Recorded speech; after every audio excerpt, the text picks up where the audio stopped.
Keyin Me'roj kechasida tushgandan keyin, yerga tushgandan keyin bular azon hamda uchrashganda seni men bilmagan qanday yaxshiliklaring bor, amallaring bor dedi-da. Menga 5 vaqt namoz o'qiyapman, roza tutyapman, tahajjud o'qiyapman demagan, shu men bilmagan qanday amaling bor desa, keyin o'sha har men namoz o'qiganimda shu tahiyat masjid o'qib qo'yaman.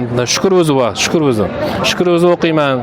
Shu shukr o'zida 2 rakat, birinchi rakatga 2 rakat, 2 marta Qadr surasi, bir marta o'sha ikkinchi rakatga 1 marta o'qiyman Qadr surasini desa, shuni anosidan men seni qadam tovushingda jannatda eshitdim deydi-da. O'shaning uchun bari sahobalarga shu o'rnak bo'lib qolgan amal bo'lib, hali odat bo'lib qolgan keyin. O'shandan bizga Bilal roziyallohu anhudan bizga sunnat bu. Shu Qadr surasini 2 marta o'qib, birinchi rakatga shu tahorat haqiga, har tahoratxonaga o'qib qo'yishlik bizga shu sunnat bo'lib qolgan. Bilal roziyallohu anhudan bo'lib qolgan. O'shaning uchun buni qiyursalarga shu uni tahorat haqida o'qirasiz. Niyat qildim 2 rakat tahoratni o'qishga, Alloh uchun yuzni qibla qaratib niyat qilaverasiz. Shunda o'sha alhamdulillah keyin Qadr surasini 2 marta o'qiysiz, ikkinchi rakatga 1 marta o'qiysiz. Shu. Keyin mana hozir ravzaga kiramiz. Endi bu tashqarida o'sha qabrlarini mana eshik shu mana minbarning oldi tomonida endi bu. Hozir mana minbarlari bu tomonda qolyapti. Hozir salom berib erkaklar salom berib o'tyapmiz. Mana payg'ambarlar Rasululloh deb qo'ygan mana. Payg'ambarimiz qabrlarining ro'parasi bu. Hozir sizlar o'sha qiblada mana shu tepasida gumbaz bor, yashil gumbaz shuni tepasida. Uchala qabrlarning tepasida. Keyin mana Abu Bakr roziyallohu anhu ikkinchida. Mana bu yaltiroq tillar yozuvdan keyin. Keyin Umar roziyallohu anhu, Umar ibn Hattobniki. Ha, sahobalar. Uchalaning qabri shu yerda. Shu birinchi Payg'ambar sollallohu alayhi vasallamga salom beramiz, salom berishga kirganimizda. Erkaklar shu yonidan o'tib ketasizlar hozir. Keyin Abu Bakr roziyallohu anhuga salom berasizlar, keyin Umar roziyallohu anhuga salom berasizlar. Keyin Payg'ambar sollallohu alayhi vasallamga hammamiz uyimizda hamma bilganlar salom beraveryapti-yu.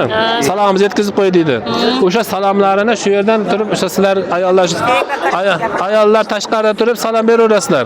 Shu O'zbekistonda kelolmay qolgan ummatlaringiz sizga salom yo'lladi biz orqali. O'zingiz qabul qilib oling ya Rasululloh sallallohu alayhi vasallam deb, assalomu alaykum ya Rasululloh sallallohu alayhi vasallam deb salovatlari, salomlarni aytib bag'ishlab qo'yaverasizlar. Nomma nima aytaman desang, bittasi qolib ketsa bo'yinlarni qarz bo'lib qoladi. O'shaning uchun hammani bitta o'sha ummatlaringiz, kelolmagan ummatlaringiz meni orqasiga salom yo'lladi deb, assalomu alaykum Rasululloh sallallohu alayhi vasallam deb shu yerda salom berasizlar. Erkaklar ham shunday. Salom berib, keyin Abu Bakr roziyallohu anhu salom berasizlar, keyin Umar roziyallohu anhu salom berib o'taverasizlar. Keyin u tomoni o'sha masjidning ichi mana ko'rinishi. Uni ham ayollar ham u tomondan 30-chi eshik neri yonidan kirsalaring, masjidga kiradigan ayollar kiradigan joyi bor. Keyin bu tomonda ham bor ayollar kirmaydi ham. Ayollar kiradigan joy. Ikki tomonda borda, orqa taraflarda. Eshigi bor. Ayollar kirib bemalol masjidda namoz o'qib, ziyoratlar qilib chiqaverasizlar. Salom faqat payg'ambarimizga. Payg'ambarimizga, mana Abu Bakr roziyallohu anhuga, Umar roziyallohu anhu hammasiga beriladi salomni. Hali hamma salom o'zimizdan salom berganlarga payg'ambarimiz salom aytasiz. Shu. Bugungi nomimiz shu, xudo xolasa.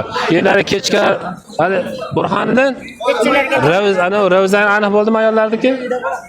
Nima kechga paytga yo kechga paytga tashlab berganman ta'sirida. Endi o'shani ha bo'ldi. Qay vaqtga ekan o'yin? Yo hali aniq endi tashlab bersa, o'sha tashrifda ruxsatnomada soat yozilgan bo'ladi-da.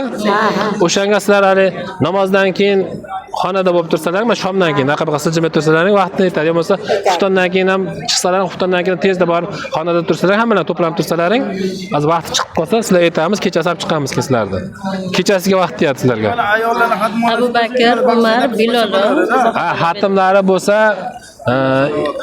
ertaga o'sha Madina sayohatida Uhud tog'iga boramiz. Hamza bobo bo'lamiz, shu yerda shahidlar bor. Keyin ertalabda Baqi qabristoni yonida bag'ishlab qo'yilsa ham bo'laveradi. Payg'ambar sollallohu alayhi vasallamga bag'ishlab qo'ysa ham bo'laveradi o'tirib. Bo'ladi. Xatm Qur'onlar bo'lsa bag'ishlab qo'yilaveradi shu yerda o'zida. Payg'ambarimiz aytilgan bo'lsa shu yerda bag'ishlanadi. bo'ldi endi. Bo'ldi, xudo xolasa bugungi tugadi. Bo'ldi, ha. Bo'ldi, ha.